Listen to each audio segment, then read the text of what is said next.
serviços, das condições para viver com dignidade. Então eu preferi intitular assim, o papel dos direitos sociais nesse período todo. Então, em primeiro lugar, eu vou falar abreviadamente aqui do verdadeiro sentido e do verdadeiro alcance dessas normas constitucionais que tratam dos direitos fundamentais.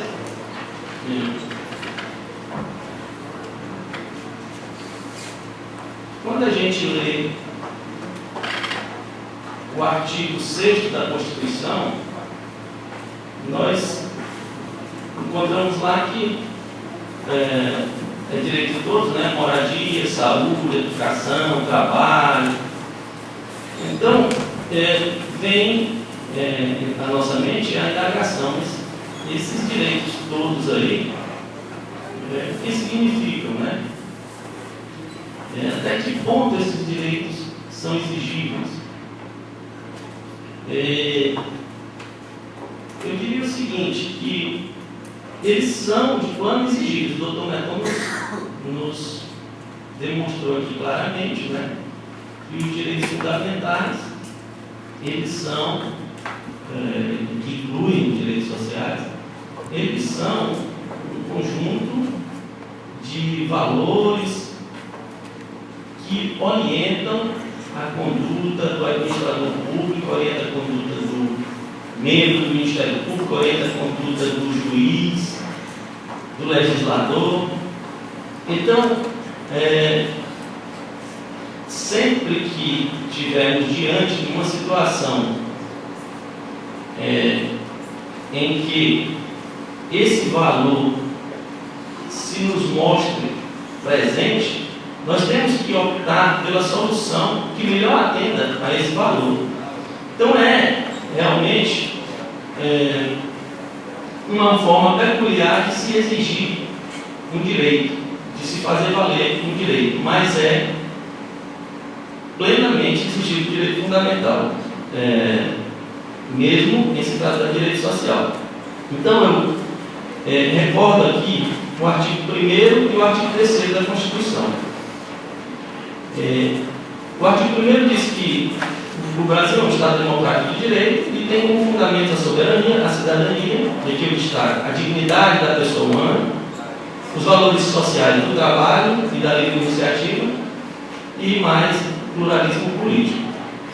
E o artigo 3º diz que são objetivos do Estado construir uma sociedade livre, justa, solidária, garantir o desenvolvimento nacional, erradicar a pobreza e a marginalização e reduzir as desigualdades sociais e regionais e ainda promover o bem de todos sem preconceitos de origem, raça, sexo, cor, idade e quaisquer outras formas de discriminação.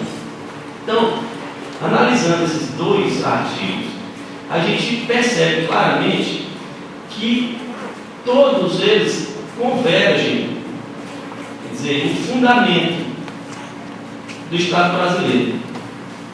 Dentre eles eu destaco a dignidade da pessoa humana. Em associação com os objetivos que a própria Constituição traçou para o Estado brasileiro, nós verificamos que todo o sentido da existência do Estado brasileiro, ele converge para aquela constante busca de melhores condições de vida para a população. Então, se a Constituição estabeleceu que o Estado brasileiro foi criado para essa finalidade, então, coerentemente com isso, havia que ter sido instituído, como efetivamente foi, um rol de direitos que corporificassem essas medidas. Daí a existência, independentemente do rol dos direitos individuais, dos direitos de liberdade, que nós já tínhamos, pelo menos teoricamente, em constituições anteriores, nós passamos a ter aquele rol dos artigos 6º até o artigo 11, que são os direitos sociais. O artigo 6º prevendo aqueles que eu digo que são princípios, ou valores. O artigo 7º prevendo alguns valores e muitos direitos efetivos já palpáveis, né? E os demais artigos complementando ou dando corolário do 8º ao 11º, sendo corolário, né? Dando apoio aos outros que haviam sido já preconizados nos artigos precedentes. Então, uma pergunta que é importante responder, e eu creio que em parte já foi respondido, né? Até que limite os direitos sociais são exigidos contra o Estado. Bem, primeiro a gente tem que distinguir, né, dentre os tipos de normas que a gente encontra na Constituição. Na Constituição, no que diz respeito aos direitos sociais, nós vamos encontrar ali no artigo 6º aquilo que eu chamaria, naquela classificação de Roma do 8, de princípios, que são espécies de norma, né? E no artigo 7º, nós encontraremos os dois tipos, né? Encontraremos princípios e regras, porque regras também são normas.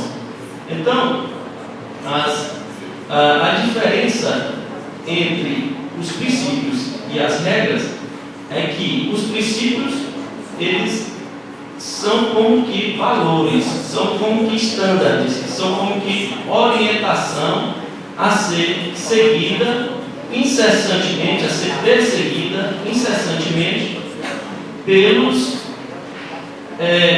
pelas pessoas que fazem o Estado. Então, são, sobretudo, o Poder Legislativo, o Poder Executivo e o Poder Judiciário. E hoje nós podemos citar também a advocacia, o Ministério Público.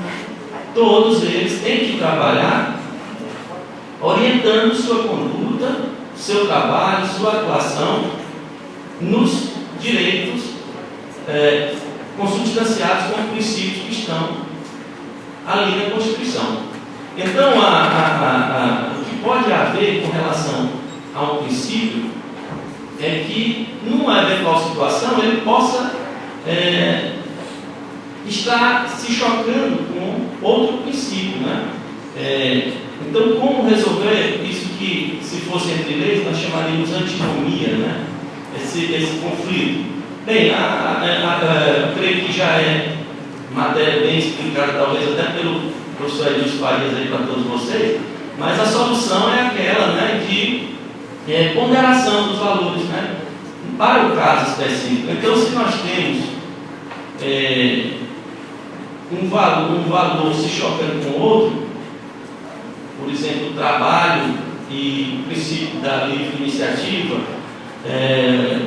a liberdade de contratar, nós temos que dar mais valor numa determinada situação em que haja, por exemplo, envolvido um trabalhador hipossuficiente. Nós vamos ter que dar prevalência momentânea ao princípio do direito ao trabalho, né?